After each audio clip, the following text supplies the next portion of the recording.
Camry in the booth. I'm gonna go ahead, put a piece of foam tape in that gap there, get her plasticed up, and then I'll get back with you guys to do the paint work. That right there is lacquer primer. It's been sanded with 400. I'm gonna hit it with 6.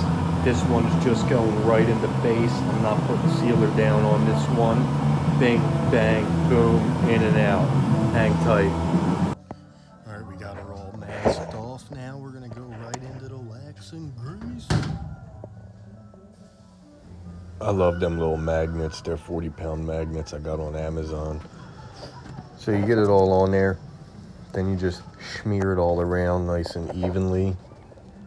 Make sure everything gets wet so it can all penetrate nice.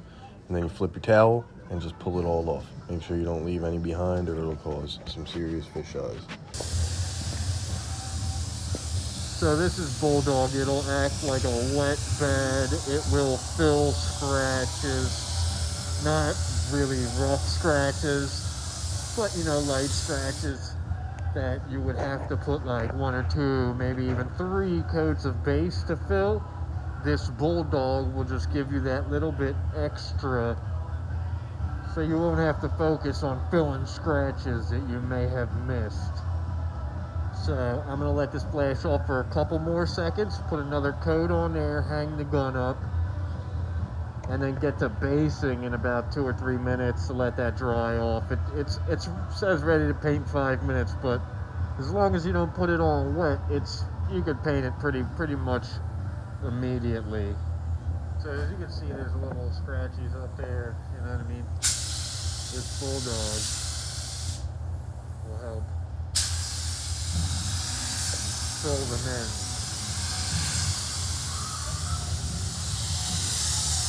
See that? How smooth that is now? Much nicer.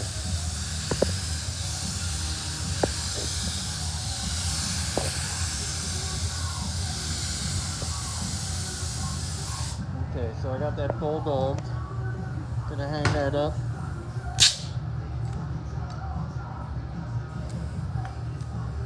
Got it in the salon. I'm gonna have to do some adjustments to this. Give me 1 second and I'll be right back with you guys.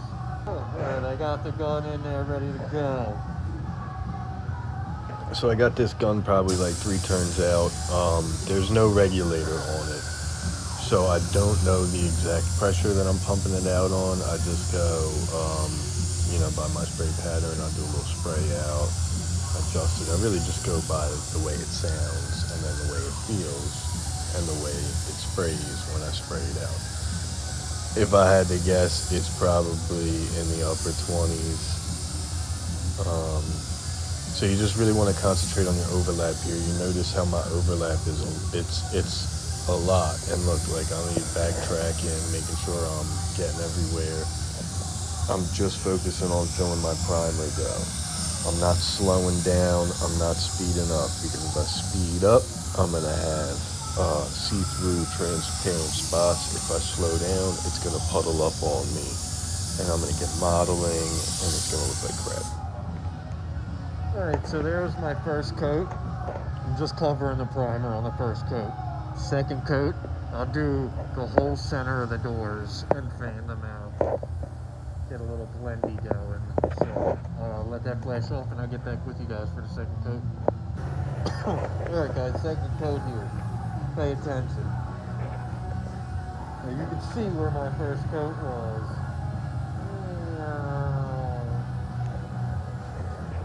Now we got some scratches here. They're pretty bad. Those are like maybe 180 scratches, maybe 80, I don't even know, but I missed them, so what I'm going to do is lower the pressure on my gun. So I lower it, and I'm just going to, one pass, just like that, let that last. There's some scratches here too. Those aren't part of the job though. These are just light scratches. Now I'm gonna go and put my second coat on.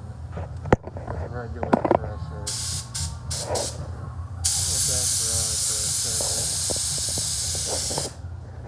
Alright, hang tight here. Second coat's going from here to here, fanning it out.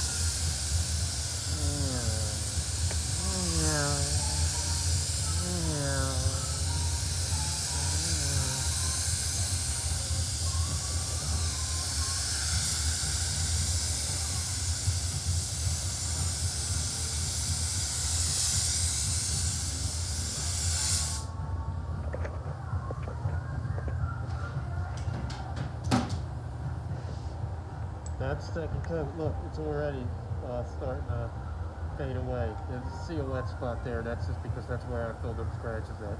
Once it flashes off, that wet spot will be the same color as these. And I'm going to put one more final coat on this, blend all that shit out of here, and we'll be good to go. Alright, let's check up on them scratches. Alright guys, I went and laid a third and final coat of base down on that. When you're tackling scratches like that, if something like that happens, it doesn't always work the way that you want it to. It doesn't always work the way that I just showed you either. So you're going to lower your pressure, which is going to make your droplets much bigger, and you're just going to put essentially like a puddle over top of them scratches without putting too much that it runs down. That's why I just kind of put one pass and leave it and let it flash. And if you need another one, but you don't want to put too much on there because it will run right off, because you're not atomizing the paint that much. It's big droplets landing on there, laying into the scratches and leveling out. That's what I say, like it doesn't always work. You might have to go grab some sandpaper and just do a little light sanding and a little dusting. Now we're going to go into the clear. 2 doors, I always like to wet it up. So probably have the Iwata at 3, if not 3.5 turns out. Fluid needle is what I'm referring to. And I'm just focusing on really letting the fluid build up on the center of them doors, because that's where my dry spot's going to be.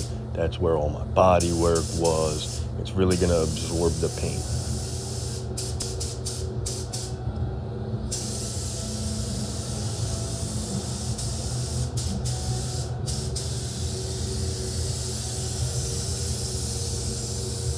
So here we go with the first coat of clear. Now that the weather is changing though, all of my chemicals will be changing as well. It's going to get warmer out. I'm going to start using a different type of clear, different types of reducers. So my gun adjustments also are going to change with the season. When I start using a heavier body clear, I will probably have this Iwata set with the fluid needle almost all the way open and the pressure higher to get the atomization that I want. But we're not there yet. We're just getting there. Temperature is back down again, so I'm still using the same stuff that I've been using the same stuff all winter long. It's a really fast acting clear. It's got like a 5-minute in between coat time. Luma Base LV 5000. So with this cold weather, I don't have a temperature regulated booth. It gets cold in there. So in the wintertime, I use that clear. Stops it from running off the panel for me. All I did was reposition the camera. This is still part of the first coat. This is me just going over it, seeing if there's any areas that need more attention. I increased my speed to prevent from any excess fluid buildup. Now here is my second coat. I slowed it back down. I have a really nice first coat down. It's flashed off very nicely. I'm not thinking about runs right now at all. I'm getting a nice build up and letting it flow. And then once this finishes flashing off, it'll lay down real flat and glassy.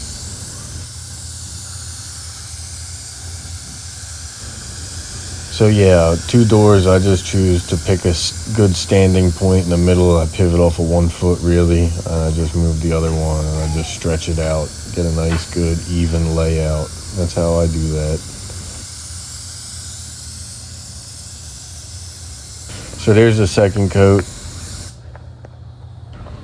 Put it on there really nice, laid out like glass. I hope you guys enjoyed this video. I hope it was helpful for you. If you did, please like and subscribe for more auto body paint content. Thanks for watching. Don't forget to share.